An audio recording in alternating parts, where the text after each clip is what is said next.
গল্পের নাম পূর্ণিমা, পর্বসঙ্গে ২, লেখা সঞ্চিতা, রাইটার।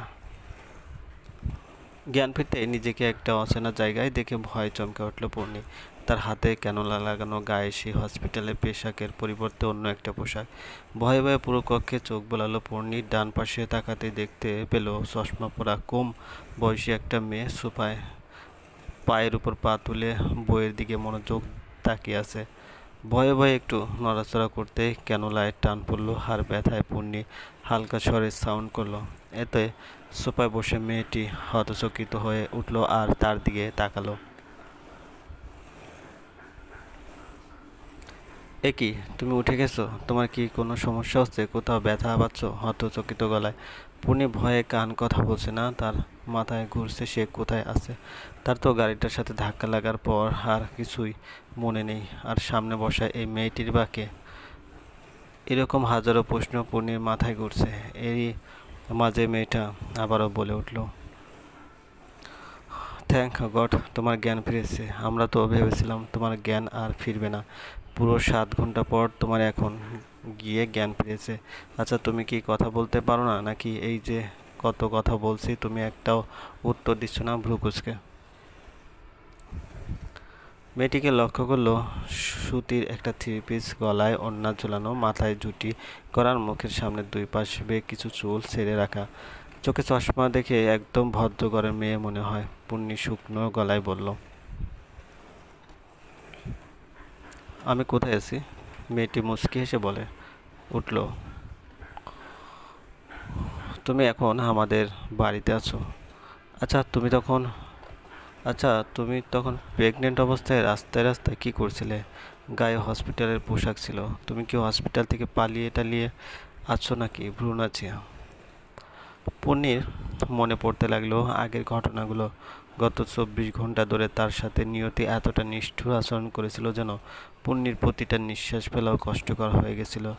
প্রতিটা ক্ষণ বিষাদময় এক যন্ত্রণা অনুভব করছিল। পূর্ণির নির্ঝরের কথা মনে পড়ল।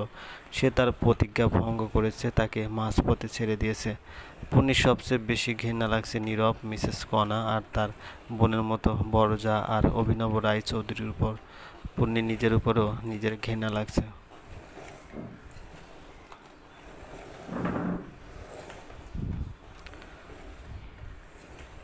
বামন হয়ে সে ভুলবশত চাঁদের উপর হাত বাড়িয়েছিল, যার ফলে নিয়তি তাকে এরকম কঠোর শাস্তি দিচ্ছে। পূর্ণি নির্ঝরের সাথে থেকে থেকে নিজের জায়গাটায় ভুলে গেছিল। সে তো রায়চৌধুরীর বাড়ির সামান্য মালি। আসিতার মেয়ে ছিল। মালি আসিতার মেয়ে হয়ে কি এত বড় বাড়ির বউ হওয়া যায়? সব ভেবে পূর্ণির চোখ বেয়ে ২ ফোঁটা জল গড়িয়ে পড়ল। সোফায় বসে থাকা মেয়েটি এবার উঠে তার কাছে এসে বসলো আর বলল, আচ্ছা, তুমি তোমার বাড়ির ঠিকানাটা দাও, আমি তোমাকে তোমার বাড়িতে পৌঁছে দেব।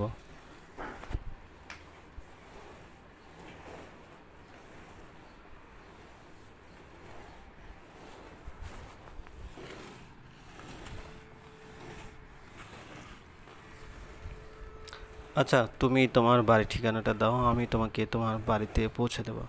মেয়েটির কথা শুনে ভয়ে আঁতকে উঠল পূর্ণি। ও বাড়িতে যদি সে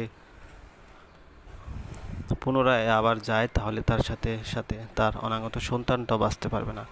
পূর্ণি ভয়ে ভয়ে দ্রুত বলে উঠল, না, আমি বাড়ি যাব না। আমার কোনো বাড়ি নেই। বাড়িতে গেলে আমার সাথে সাথে আমার অনাগত সন্তানটাও বাঁচতে পারবে না।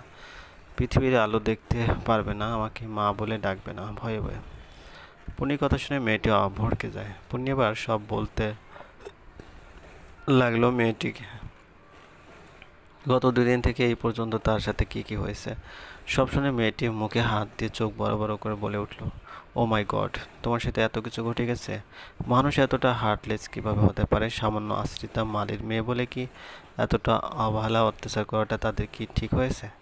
আর তোমার হাজবেন্ডই বা কেমন তোমাকে এইরকম প্রেগনেন্সির টাইমে ডিভোর্স দিয়ে অন্য একটা মেয়েকে বিয়ে করে? এরা তো জানোয়ার এসছে অধম। হালকা রাগী সুরে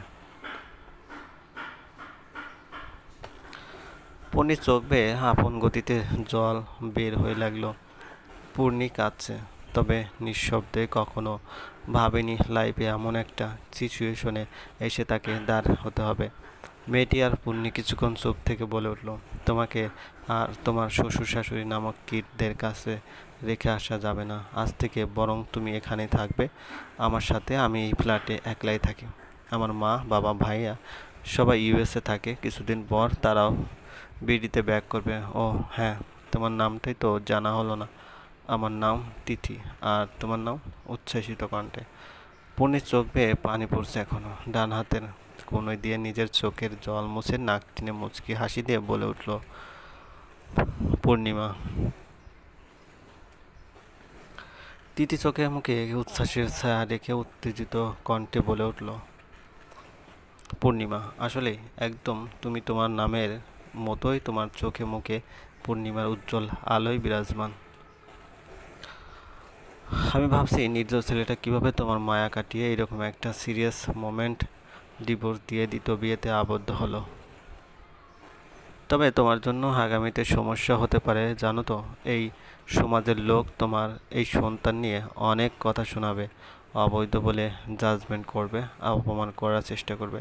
তোমার পক্ষে একা একা ওকে এই পৃথিবীতে মানুষ করা সম্ভব না। চিন্তিত কণ্ঠে তিথির কথা শুনে পূর্ণির বুকে মোচড় দিয়ে উঠল।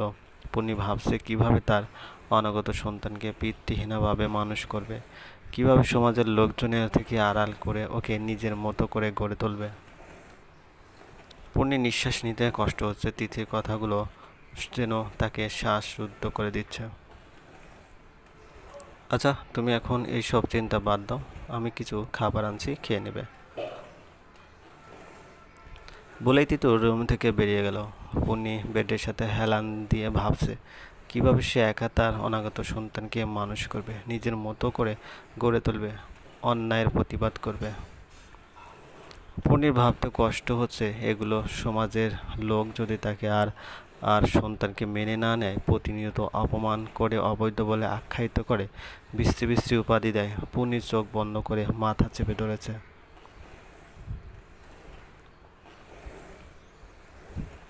গোটা আস্ত একটা মেয়ে পালিয়ে গেছে হসপিটাল থেকে, আর তোমরা চেয়ে চেয়ে খালি দেখছিলে। ওকে আটকাওনি কেন? রাগনিত স্বরে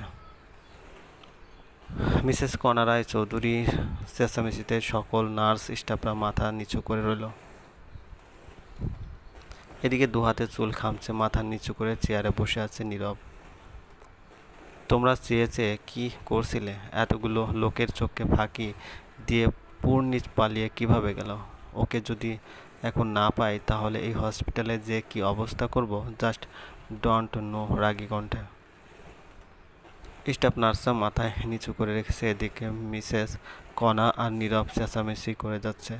পূর্ণির বড়দা মিশু হাতের সামনে আয়না নিয়ে তাতে মুখ দেখতে দেখতে টিস্যু দিয়ে মুছতে মুছতে ভাব নিয়ে বলে উঠল ঢঙের আর শেষ নেই। নেকা শুনুন মা, ওই মেয়ে পালিয়েছে তো আরও ভালো হয়েছে। এত বছরে আপদ গাড় থেকে নেমেছে, আর যেখানে যাক না কেন কষ্ট ওর পিছু ছাড়বেই না। অলক্ষণে মেয়ে, আমাদের আর ওকে নিয়ে মাথা ঘামানোর কোনো আজাইরা প্রয়োজন নেই। মুখ ভেঙচি দিয়ে নীরব ভ্রু উঁচিয়ে মিশুর দিকে তাকালো আর বলে উঠল বৌদি, তোমাকে এতক্ষণ আমি লক্ষ্যই করিনি। মনে হচ্ছে আগের চেয়ে আরও হট সুন্দরী হয়ে যাচ্ছ। কি ব্যাপার? কি ক্রিম ইউজ করো? ওয়াও, কি রূপ তোমার! যদি বড় ভাইয়া না থাকতো না, তাহলে তোমাকে আমি বিয়ে করতাম। ভ্রু উঁচিয়ে মিশু লজ্জার মুচকে হাসি হাসল। মিসেস কণা বিরক্তিকর মুখ করে আর একদিকে ফিরলেন। নার্সরা এক একজন লজ্জায় মাথা নিচু করে অন্য নার্সের সাথে ফিসফিস করতে করতে অন্যদিকে চলে যেতে লাগলো। দেখেছি শিয়া, এই লোকজনগুলোকে? মানুষ কতটা খারাপ হলে নিজের আপন বৌদিকে এই সব কুকথা বলে। যার জন্মদাত্রী মা বাবারই চরিত্র খারাপ, তাদের ছেলে তো খারাপ হবেই। গাছ যেমন তার ফলও তো তেমনই হবে। ফিসফিসিয়া করে চলবে। গল্পটি ভালো লাগলে অবশ্যই লাইক করবেন, কমেন্ট করে জানাবেন। চ্যানেলে যদি নতুন হয়ে থাকেন অবশ্যই সাবস্ক্রাইব করবেন, পাশে থাকা বেল আইকনটি প্রেস করে রাখুন যাতে নতুন নতুন ভিডিও আপলোড করার সাথে সাথে আপনার নোটিফিকেশন চলে যায়। অলরেডি যারা সাবস্ক্রাইব করে রেখেছেন তাদেরকে অসংখ্য